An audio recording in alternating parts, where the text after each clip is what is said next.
سر جان Solomon اپنی کتاب میں لکھتا ہے، ملک کے تمام ذمہ دار عہدوں سے ہندوستانیوں کو نکال دینے کا قدرتی نتیجہ یہ ہوا کہ اعلیٰ انتظامی قابلیت کے نشو و نما کے مواقع جاتے رہے، اور جو قابلیت ان میں تھی رفتہ رفتہ زائل ہوتی گئی۔ اس کے ساتھ مالی بدحالی نے ان کے کردار کو اس درجہ گرا دیا جس پر مظلوم اور محکوم قومیں پہنچ جاتی ہیں۔ سینکڑوں زمیندار، ہزاروں سپاہی اور بے شمار ملازم بے روزگار ہو گئے اور انہوں نے لوٹ مار کا پیشہ اختیار کر لیا۔ چنانچہ ناگپور سے لے کر خلیج بنگال تک 23,000 ڈکیت لوٹ مار کرتے پھرتے تھے، جنہوں نے 1819 کے موسم سرما میں صرف 10 دنوں میں 182 قتل کیے، 500 زخمی کیے اور 3,000 کو طرح طرح کی ایذائیں دیں اور تقریباً 1 کروڑ کا مال لے اڑے۔ بر صغیر کے باشندوں کی اخلاقی گراوٹ کا ایک اور سبب انگریز کا لایا ہوا قانون تھا۔ عدالتوں، قانونی مشیروں، حصول انصاف کے لیے ادنا عدالتوں، ہائی کورٹس اور سپریم کورٹس کا نظام انتہائی صبر آزما، وقت طلب اور مہنگا تھا۔ عام طور پر مہینوں اور سالوں کا انتظام، دور دراز کا سفر، دوڑ دھوپ کی تکالیف اور سرمایہ و دولت کی بربادی کا سامنا کرنا پڑتا تھا، جبکہ انگریزوں سے پہلے یہ سب قوانین، عدل و انصاف اور ان کی عملی کارروائیاں نہایت سادہ اور بے خرچ تھیں۔ ان میں فریقین کو نہ دور دراز کے اسفار کی زحمت اٹھانا پڑتی اور نہ مہینوں سالوں کا انتظار اور دوڑ دھوپ کی مشقت کے ساتھ سرمایہ و دولت کی بربادی کی مصیبت اٹھانا پڑتی تھی۔ انگلستان کے مشہور مقرر ایڈمنڈ برک نے برطانوی پارلیمنٹ میں خوب واضح الفاظ میں کہا تھا، مشرقی ممالک کی حکومتیں خود مختار ہونا نہیں جانتی۔ ایشیا کا بڑا حصہ مسلمان حکمرانوں کے تحت ہے اور اسلامی حکومت کے معنی ہی قانونی حکومت کے ہیں۔ عیسائی بادشاہوں کے مقابلے میں مسلمانوں کے قانون میں بدرجہ زیادہ مضبوطیاں ہیں۔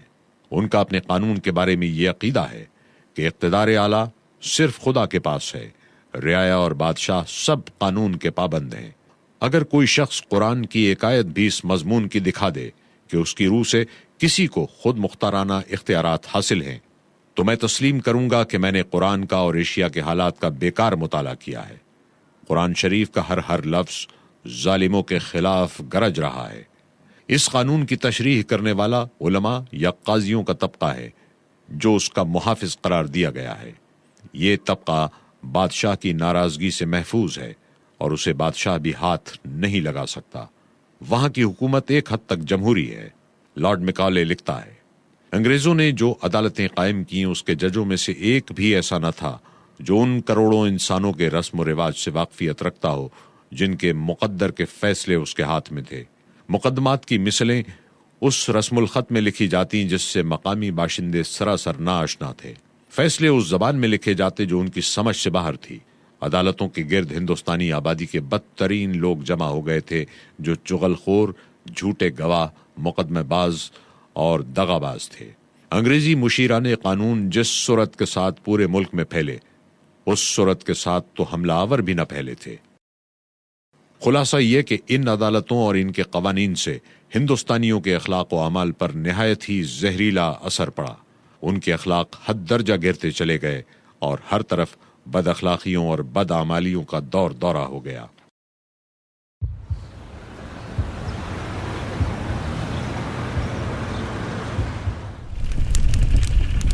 انگریز کے ہاتھوں تعلیمی بربادی۔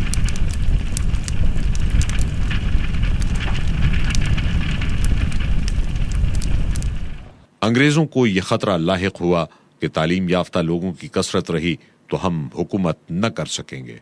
اس لیے انہوں نے تعلیم گاہوں کو ملیا میٹ اور تعلیم کو نیست و نابود کر دیا۔ تعلیم کے لیے تمام وقف جائیدادوں کو 1838 میں سرکاری قبضے میں لے لیا۔ بنگال کے کل رقبے کا 1/4 حصہ تعلیم کے لیے وقف تھا، وہ ہڑپ کر لیا گیا تاکہ تعلیم کا ڈھانچہ جس بنیاد پر کھڑا ہے وہی ختم کر دی جائے۔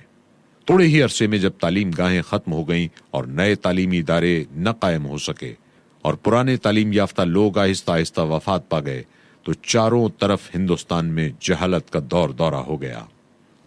1823 میں برطانیہ کے معززین لارڈ ایلفنسٹن اور لارڈ ایف وارڈن نے ایک متفقہ یادداشت حکومت کو پیش کی۔ انصاف یہ ہے کہ ہم نے دیسیوں کی ذہانت کے چشمے خشک کر دیے ہیں۔ ہماری فتوحات کی نوعیت ایسی ہے کہ جس نے نہ صرف علمی ترقی کی ہمت افزائی کے تمام ذرائع ختم کر دیے ہیں، بلکہ حالت یہ ہے کہ ان کے اصلی علوم گم ہو جانے اور گزرے ہوئے لوگوں کے ذہنوں کے تخلیق کردہ شاہکار بھی مٹ جانے کا اندیشہ ہے۔ اس الزام کو دور کرنے کے لیے کچھ کیا جائے۔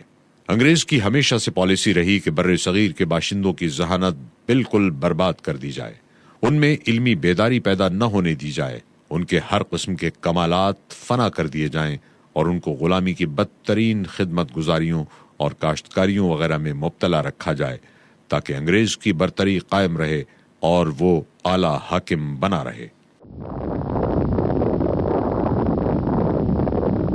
مالکان ایسٹ انڈیا کمپنی نے 1792 میں مسٹر ویلبر فورس کی جانب سے پیش کی جانے والی تجاویز کی سخت مخالفت کرتے ہوئے کہا، امریکہ میں درس گاہیں قائم ہونے کا یہ نتیجہ نکلا کہ وہ ملک ہمارے ہاتھ سے نکل گیا۔ یہاں بھی ایسا ہی ہوا تو کمپنی کے فوائد کا خاتمہ ہو جائے گا۔ جس ہندوستانی کو تعلیم حاصل کرنی ہو وہ انگلستان چلا آئے۔ تعلیم گاہوں اور علم کا فنا کر دینا معمولی مسئلہ نہ تھا، اور کمپنی کی مخالفت کے باوجود آوازیں اٹھتی رہیں اور چیخ و پکار مچتی رہی۔ بہت سے منصف مزاج انگریز مقامیوں کی حمایت بھی کرتے رہے، جس کے نتیجے میں تعلیمی ضروریات انجام دینے کے لیے 1834 میں کمیٹی بنائی گئی اور کمیٹی کا صدر لارڈ میکالے مقرر ہوا، جس نے تعلیم کے نام پر ایسا کام دکھایا جس کا خمیازہ آج بھی ہمیں بھگتنا پڑ رہا ہے۔ اس نے تمام علوم و فنون کی تعلیم انگریزی زبان میں لازمی قرار دی۔ داخل نصاب فنون ایسے ہرگز نہ تھے کہ ماہر فن بننے میں کام آتے، جیسے جرمنی، برطانیہ، روس، جاپان نے ان فنون سے ماہرین پیدا کیے۔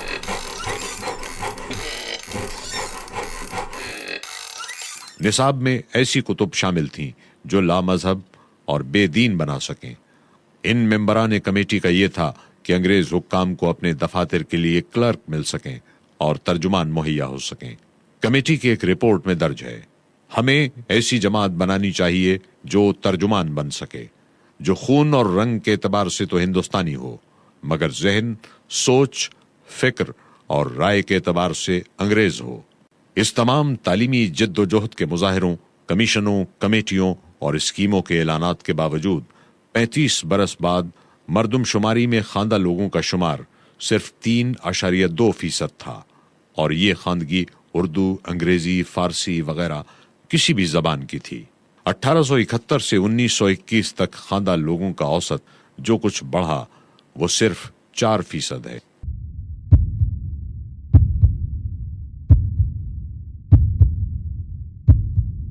انگریز نے ہندوستان میں تعلیم کی مد میں ایسی مشکلات اور پیچیدگیاں پیدا کیں جن کی بنا پر یہ ملک انتہائی جہالت میں پھنس کر رہ گیا۔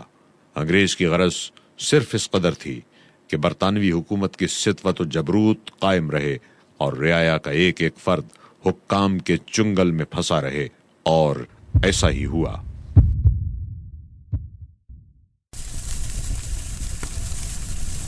منافرت کی چنگاریاں، ہمدردی، انسانیت اور خدمت خلق کا دعویٰ کرنے والے انگریزوں کی شرانگیز پالیسی کی اصل تصویر دیکھیے۔ فرقہ واریت اور منافرت کی چنگاریاں سلگانے اور ان کو ہوا دینے والی انگریز قوم کا اصل چہرہ دیکھیے۔ سر جان میلکم کہتا ہے، اس قدر وسیع ملک میں ہماری غیر معمولی قسم کی حکومت کی حفاظت اس امر پر منحصر ہے کہ ہماری عملداری میں جو بڑی جماعتیں ہیں ان کی عام تقسیم ہو، اور پھر ہر جماعت کے ٹکڑے مختلف ذاتوں، فرقوں اور قوموں میں ہوں۔ جب تک یہ لوگ الگ الگ بٹے رہیں گے اس وقت تک کوئی بغاوت اٹھ کر ہماری قوم کے استحکام کو متزلزل نہیں کر سکے گی۔ لارڈ ایلفنسٹن، گورنر ممبئی، 14 مئی 1859 میں ایک یادداشت میں لکھتا ہے، نفاق ڈال کر حکومت رومیوں کا اصول تھا، اور یہی اصول ہمارا بھی ہونا چاہیے۔ اس سے پہلے کارنیٹیکس نے 1821 میں لکھا تھا، لڑاؤ اور حکومت کرو، رومن کا مقولہ ہماری حکومت کا اصول ہونا چاہیے۔ انگریزوں نے اپنے مفاد اور خود غرضی کے لیے مختلف تدبیروں سے نفاق ڈلوایا اور آپس میں ایک دوسرے کو لڑایا، کبھی ایک جماعت پر دست شفقت رکھا اور کبھی دوسری پر۔ اسی طرح ایک ہی مذہب میں کئی فرقے ایجاد کروا کر مذہبی کشت و خون کی صورتیں پیدا کیں۔ ایڈورڈ ٹامسن اپنی کتاب میں اقرار کرتا ہے، ہندوستانیوں میں نا اتفاقی اور اختلاف کو زندہ رکھنا عرصہ قدیم سے ہمارے سیاستدانوں کا مرغوب مشغلہ بنا ہوا ہے، اور واقعی یہی صحیح ہے۔ انگریز بر صغیر کے تمام باشندوں کے دشمن رہے، لیکن مسلمانوں کو وہ اپنا اصل دشمن سمجھتے تھے، اس لیے کہ بر صغیر انہوں نے مسلمانوں ہی سے چھینا تھا، اور مسلمانوں کو سیاسی ہی نہیں بلکہ دماغی قوت سمجھتے تھے۔ چنانچہ انہوں نے مسلمانوں کو ہدف بنا کر برباد کرنا شروع کر دیا۔ انگریزوں نے مسلمانوں پر حکومت کے دروازے بند کر دیے، اعلیٰ سیاسی، فوجی، عدالتی اور انتظامی عہدوں سے الگ کر دیا، جائیدادیں ضبط کر ڈالی، اوقاف برباد کر دیے گئے، تعلیم چھین لی، تجارت، صنعت اور زراعت برباد کر ڈالی، اخلاق بھی تباہ کر ڈالے، اور اپنے ساتھ ہندوؤں کو ملا کر مسلمانوں کا ناطقہ بند کر دیا۔ نہیں منت کشے تابے شنیدن داستاں میری، خاموشی گفتگو ہے، بے زبانی ہے زباں میری۔